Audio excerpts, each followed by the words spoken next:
जिंदा मनुष्य रहेगा तभी तो मंदिर में पूजा करने जाएगा। काफ़ी पेशेंट हमने देखे जो कार में ही अपना दम तोड़ दिए।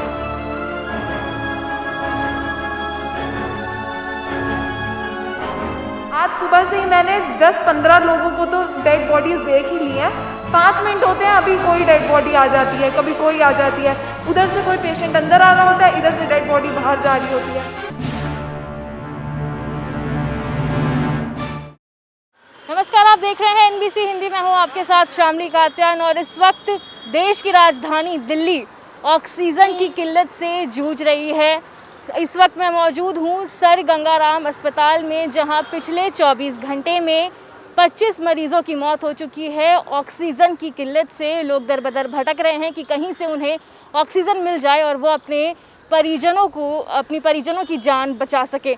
इस वक्त मैं कुछ लोगों से बातचीत करूंगी कि उन्हें किस तरह की परेशानियों का सामना करना पड़ रहा है, क्योंकि सर गंगा अस्पताल के जो प्रशासन है, जो अस्पताल प्रशासन है, वो भी ये कह रहे हैं कि उनके पास सिर्फ कुछ घंटों का ही ऑक्सीजन का जो स्टॉक है वो बचा है और सरकार से वो लगातार ये गुहार लगा रहे हैं कि वो एयरलिफ्ट के मदद से यहाँ पे ऑक्सीजन की सप्लाई करें ताकि वो बाकी बचे मरीज़ों की जान बचा सकें।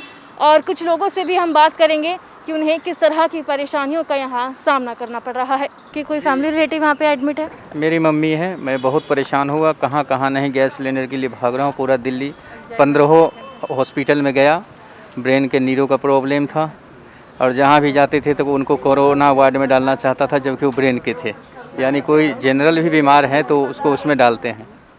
और यहाँ भी लाया तो पहले नॉन में डाला, नॉन कोविड में, फिर कोविड में ले गया, फिर वो डॉक्टर साहब डांटे हैं तो फिर मेरे मम्मी को ले गया। लेकिन सुविधाएं उतना कहीं भी नहीं है, बहुत ही दिक्कत है।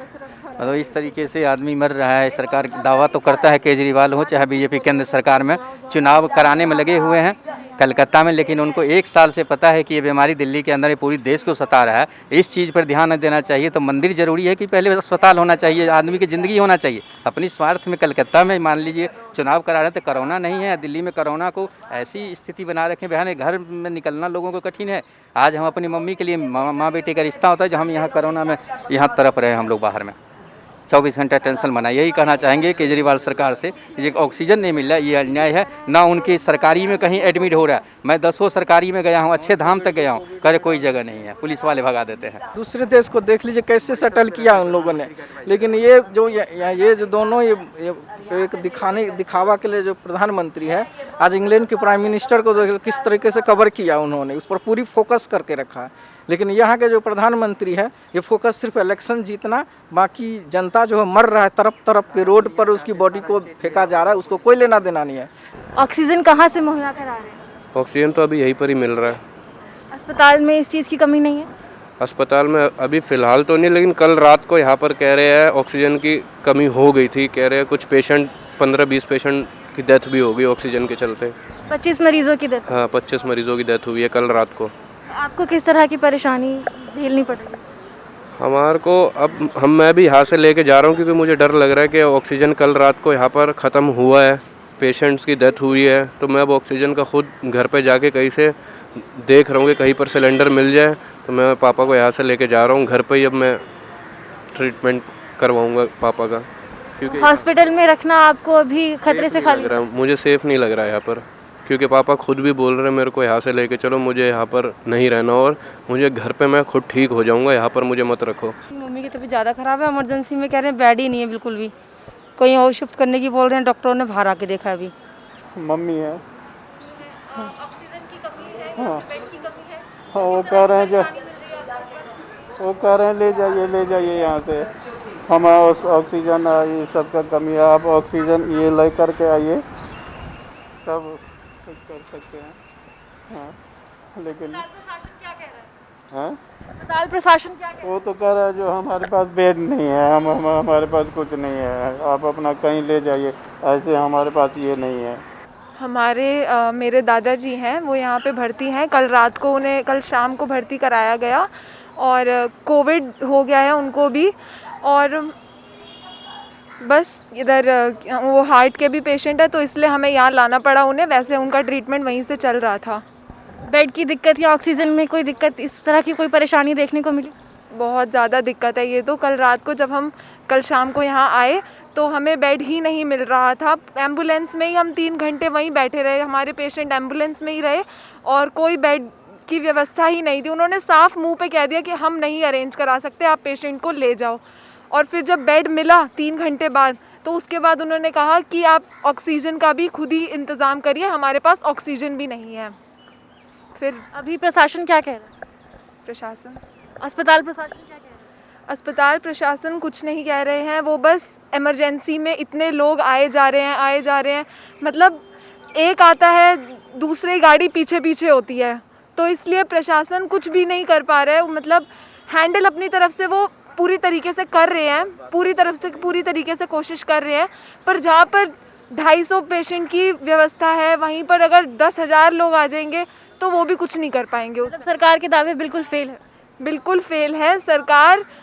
सब गलती मुझे तो लगता है सरकार की ही है। वो वहाँ रैलियाँ निकालने में बिजी है और कुंभ मेला करवाने में वहाँ पे वो मस्त है, और यहाँ पर वो कुछ भी नहीं देख रहे हैं। जहाँ उनको पेशेंट्स अपने यूथ को देखना चाहिए। ऐसा भी नहीं है कि सिर्फ बूढ़े लोग हों यहाँ पर जो अपनी इम्यूनिटी की वजह से यहाँ पर अपनी जान गंवा रहे हैं, ऐसा भी नहीं है, बल्कि जवान के जवान लोग यहाँ पर मेरे सामने इतनी मौतें हो गई हैं यहाँ पर। मैं कल आई और कल की तो आप छोड़िए, आज सुबह से ही मैंने 10-15 लोगों को तो डेड बॉडीज़ देख ही ली हैं। 5 मिनट होते हैं अभी कोई डेड बॉडी आ जाती है, कभी कोई आ जाती है, उधर से कोई पेशेंट अंदर आ रहा होता है, इधर से डेड बॉडी बाहर जा रही होती है। बहुत ही ज़्यादा बुरा हाल है, लोग परेशान हैं, ऑक्सीजन की व्यवस्था नहीं है, वेंटिलेटर्स कम हैं, सरकार पूरी तरीके से फेल है इस चीज़ में।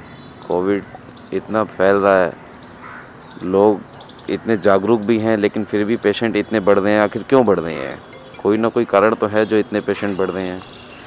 तो मेरे हिसाब से सरकार को चाहिए उचित व्यवस्था करनी, जो लोग यहाँ पर आ रहे हैं उनका ध्यान रखना, वेंटिलेटर्स की व्यवस्था करनी, ऑक्सीजन की व्यवस्था करनी, जिससे आम जन जो है उनकी जान बचाई जा सके। बस क्या बताएं, यहाँ पे स्थिति, मैं गंगाराम हॉस्पिटल में हूँ, अपने पेशेंट को लेके आया हूँ। मेरे फादर यहाँ पे एडमिट हैं। कल जब लेके आए थे शाम को तो उनकी स्थिति काफ़ी नाजुक थी। एम्बुलेंस में 3-4 घंटे हमें वेट करना पड़ा। उसके बाद जब यहाँ पे बेड की व्यवस्था नहीं थी, बेड की व्यवस्था हुई तो इनके पास ऑक्सीजन अवेलेबल नहीं थी। फिर उन्होंने सिलेंडर पे लगा के उन्हें थोड़ी देर रखा, 2 घंटे बाद सिलेंडर समाप्त हो गया। फिर वहाँ पे हमें प्राइवेट में ढूंढनी पड़ी, व्यवस्था करनी पड़ी, लेकिन तब तक इन्होंने खुद ही अरेंज कर ली। लेकिन यहाँ कल जब शाम को आए थे तो उसके बाद काफ़ी पेशेंट हमने देखे जो कार में ही अपना दम तोड़ रहे थे। गाड़ी में, कार में जो लोग अपने लेके आ रहे थे चीखें मार रहे थे। बहुत बुरा मंजर है यहाँ का, देखा नहीं जा रहा था। तो लोगों में ये गुस्सा भी है प्रशासन को लेकर कि सरकार कुछ नहीं कर रही है। यहाँ ये ऑक्सीजन की जो किल्लत है, जिस तरह से दिल्ली इस वक्त जूझ रही है ऑक्सीजन की किल्लत से, लोगों में गुस्सा साफ देखा जा रहा है। तो ये लोगों की परेशानियाँ थी। लोग ऑक्सीजन के लिए दर बदर भटक रहे हैं। लोग ये चाह रहे हैं कि किस तरह से वो अपने परिजनों को बचा लें, कहीं से ऑक्सीजन मुहैया हो पाए और लोग अपने परिजनों को बचा पाएँ। और गंगाराम अस्पताल में भी ऑक्सीजन की किल्लत की वजह से 25 मरीज़ों की मौत हो चुकी है और लगातार लोग सरकार के दावों को फेल बता रहे हैं। सरकार जिस तरह से दावे कर रही है कि ऑक्सीजन पर्याप्त मौजूद है, लेकिन लोगों तक वो क्यों नहीं पहुंच रहा है। कैमरामैन राहुल गुप्ता के साथ मैं शामली कात्यायन, NBC हिंदी, दिल्ली।